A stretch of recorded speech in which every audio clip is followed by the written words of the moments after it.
Hi everyone, welcome to new episode of इबीट cash alert. और इस एपिसोड में हम बात करेंगे दो स्कैम्स की। सबसे पहले स्कैम में हम बात करेंगे सीएन इंडस्ट्री नाम के कंपनी की, कैसे एक पॉलिटिकल अप्रोच से शेयर मार्केट में स्कैम किया गया और इसमें हजारों रिटेलर्स उनका हिस्सा बने और उनके साथ ये स्कैम हुआ। दूसरे स्कैम में हम बात करेंगे कैसे इंडिया के एक टॉप मोस्ट शेयर इंस्टीट्यूशन, जिनको हम बोल सकते हैं शेयर मार्केट टीचिंग इंस्टीट्यूशन, जो शेयर मार्केट सिखाने का दावा करती है, उसमें कैसे स्कैम हुआ और उसमें भी हजारों रिटेलर्स जो हैं जो सीखना चाहते हैं शेयर मार्केट को अच्छे जगह से अच्छे तरीके से, उनके साथ ये स्कैम हुआ। चलते हैं पहले स्कैम पे। तो पहला स्कैम आपके सामने जो चार्ट दिख रहा है वो सीएन एग्रो इंडस्ट्रीज का है।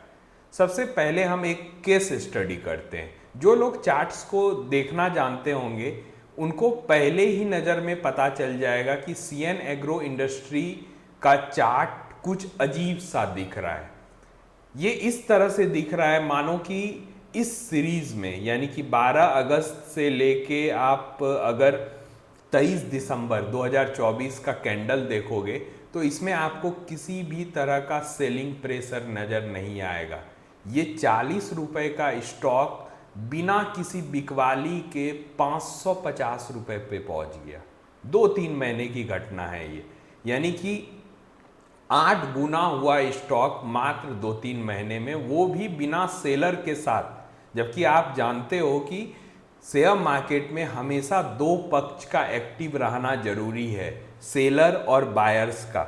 अगर कहीं किसी भी सिचुएशन में सिर्फ बायर या सिर्फ सेलर आपको डोमिनेट करते हुए दिखते हैं तो वैसे चार्ट या स्टॉक में जरूर कुछ ना कुछ धांधली हो रही है और ज़रूरत है आपको इस जानकारी की और उससे बचने की। तो सबसे पहले जब आप देखोगे ये 12 अगस्त 2024 से लेके दिसंबर 2024 के बीच जो कैंडल्स बने हैं उसमें लगातार अपर सर्किट लगा है। अपर सर्किट का मतलब क्या होता है? अपर सर्किट का मतलब है कि अगर बाजार के बाद ये स्टॉक 500 रुपए पे खुला तो पूरे बाजार के समय के दौरान, यानी 9:15 से 3:15 बजे, 3:30 बजे तक ये स्टॉक उसी रेट पर अस्थिर हो जाएगा, स्टेबल हो जाएगा।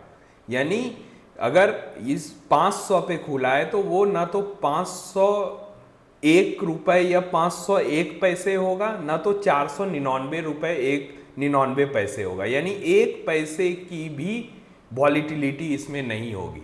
और इसका इम्पैक्ट क्या पड़ता है शेयर बाजार पे? तो इसका इम्पैक्ट ये पड़ता है कि कोई भी आउटसाइडर रिटेलर ना तो इसमें किसी भी तरह का खरीदारी कर सकता है और न किसी तरह का बिकवाली कर सकता है। और किसी भी ओपन मार्केट में, सेकेंडरी मार्केट में या शेयर मार्केट में अगर इस तरह की अवस्था आए तो वहाँ फ्रॉड होने की संभावना लगभग 90% से ज़्यादा होती है, क्योंकि वहाँ कुछ ही लोग खरीद रहे होते हैं और उन्हें पता होता है कि इस शेयर को ऊपर ले जाके डंप कर देना है, जिसे पंप एंड डंप बोलते हैं। और इसमें फंसते कौन है? इसमें रिटेलर फंसते हैं, क्योंकि जब उनको प्रॉफिट लेकर निकलना होता है तब वो उस शेयर को बेच नहीं पाते हैं और उनको लगता है कि ये प्रॉफिट सिर्फ देखने के लिए है। अब जानते हैं कि सीएन एग्रो का पॉलिटिकल कनेक्शन क्या है। सीएन एग्रो निखिल गडकरी, नितिन गडकरी को आप जान रहे होंगे, अपने कैबिनेट मिनिस्टर जो रोड्स बना रहे हैं, राजमार्ग बना रहे हैं पूरे देश में, उन्हीं के पुत्र का नाम निखिल गडकरी है, जो सीएन एग्रो के ऑनर भी हैं। ये कंपनी शुरू में जब बनाई गई थी तो ये आटा, चावल, तेल और वेजिटेबल से रिलेटेड कई एग्रो प्रोडक्ट्स बेचती थी। लेकिन रिसेंटली कुछ दिनों में इथनॉल की घटना हमारे सामने आई। इथनॉल एक सब्स्टिट्यूट पावर के रूप में समझ में आया हमें कि अगर आप पेट्रोल डीजल में इथनॉल की थोड़ी मात्रा मिला देते हैं तो भी आपका इंजन चलता है। और चूंकि हम जानते हैं कि पेट्रोल और डीजल कितना इंपॉर्टेंट है इंजन को स्टार्ट करने के लिए, तो उसमें जब आप इथनॉल की मात्रा मिलाते हैं तो इससे आपका उसके कॉस्टिंग पे असर पड़ता है। और इतने बड़े कंजम्पशन में अगर आप 10% भी कॉस्ट कम करते हो तो एक बड़ा इम्पैक्ट पड़ता है, जो कि सही भी है, कि हम एनर्जी के दूसरे स्रोतों की खोज कर रहे हैं। लेकिन क्या ये खोज सिर्फ जनता के लिए फायदेमंद है या लीडर्स इससे ज्यादा फायदा उठा रहे हैं?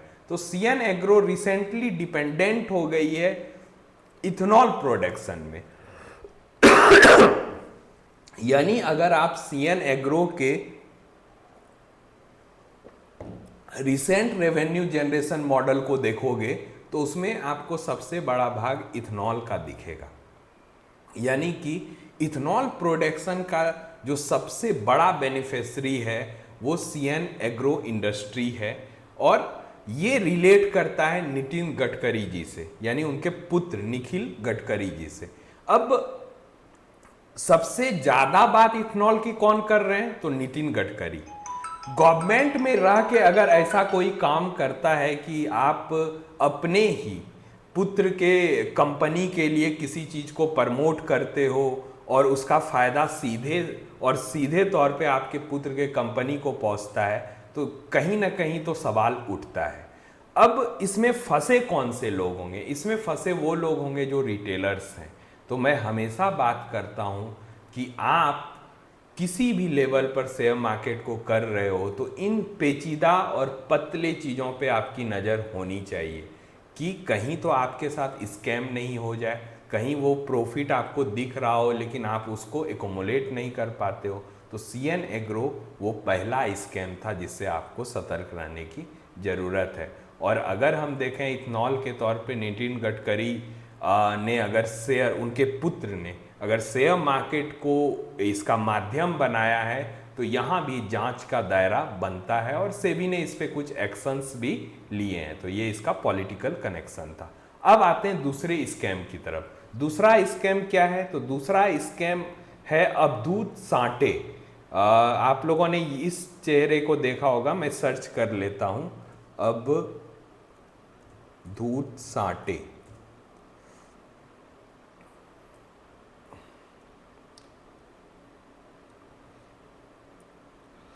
आप इस चेहरे से वाकिफ होंगे मेरे ख्याल से। अगर मैं, हाँ, काफ़ी सारे फोटोज़ आ गए।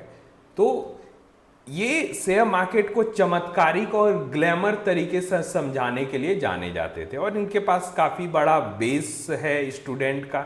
इन्होंने रिसेंटली महाराष्ट्र के एक जगह पर काफ़ी बड़ा प्लॉट लेकर वहाँ एक इंस्टीट्यूशन भी डेवलप किया है। इनके घर रिसेंट 7-8 दिन के अंदर एक रेड पड़ा है जिसमें फ्रॉड होने की संभावना दिख नहीं रही है, बल्कि पकड़ा भी गया है। यानी ये स्टूडेंट से फी लेकर उनको चमत्कारिक ढंग से पैसे बनाने का एक टेक्निक बताते हैं जो कि रियल मार्केट में एग्जिस्ट नहीं करता है। तो आप अगर इस तरह के किसी भी इन्फ्लुएंसर से जो चमत्कारिक ढंग से शेयर मार्केट को समझाते हैं, रिस्क की बात नहीं करते हैं, और करते भी हैं तो वो इस तरह से करते हैं जैसे रिस्क हैंडल करना उनके पूरे के पूरे बस में हो, वो आपको ऐसे शेयर मार्केट का महारथी बनाएंगे जैसे आप पहले कभी नहीं थे, आप बहुत बड़ा और तेज पैसा बना सकते हो। इन तरह के चमत्कारिक शब्दों से बचें और शेयर मार्केट को हमेशा वहाँ से सीखें। अगर आपको खुद से भी सीखना है तो अच्छे प्लेटफॉर्म से सीखें ताकि आप किसी स्कैम का हिस्सा होने से बच सकें। तो ये 2 स्कैम थे जिसके बारे में आपको जानना जरूरी है, क्योंकि आप भी इसका हिस्सा कभी ना कभी बन सकते हो। इवीट कैश अलर्ट का हमारा ये मुहिम इसी के लिए है कि आप किसी प्रोबेबल स्कैम का हिस्सा ना बने। मिलते हैं अगले वीडियो में, तब तक के लिए सारे लोगों को बाय।